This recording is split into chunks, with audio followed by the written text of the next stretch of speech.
আমি নিজে বলছি, আমার বুঝ হওয়ার পরে আমি কারো জন্য এতটা কাঁদি নাই। আমি আমার এই নওজোয়ান শহীদ শরীফ উসমান হাদি রাহিমাহুল্লাহ তাআলা, তার জন্য আমার চোখের পানি যেটুকু পড়েছে। আমার শায়েখ আল্লামা মুফতি মুশতাকুন নবী কাসিমি, আমি তাকে দেখছি বাচ্চার মতো অজরে কাঁদছে। একসাথে ভাত খাইতে বসছি, ভাতের থালার সামনে পর্যন্ত হুজুরে দেখছি কাঁদতেছে। কয় মাওলানা, আমি তো ছেলেটারে ভুলতে পারছি না। আজকে তোমরা দেখছো, সারা পৃথিবী দেখছে, একজন 33 বছর বয়সের যুবক।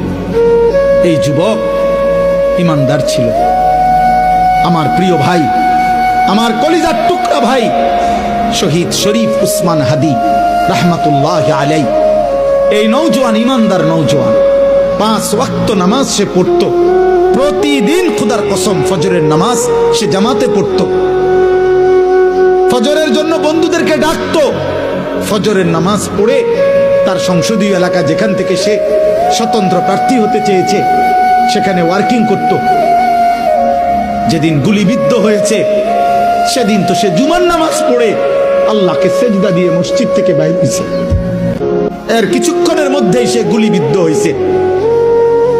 সে হাফেজে কোরআন ছিল, তার বাবা আলেম ছিলেন, তার বড় ভাই আলেম, সে মাদ্রাসার ছাত্র ছিল, সে আল্লাহকে ভালোবাসতো, পাক্কা ইমানদার ছিল।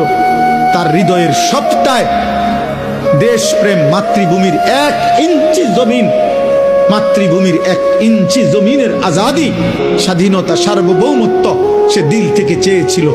তার বক্তব্য এটাই ছিল যে আমি আমার মাতৃভূমির 1 ইঞ্চি জমিন আমি কাউকে নিতে দেব না, নিতে দেব না।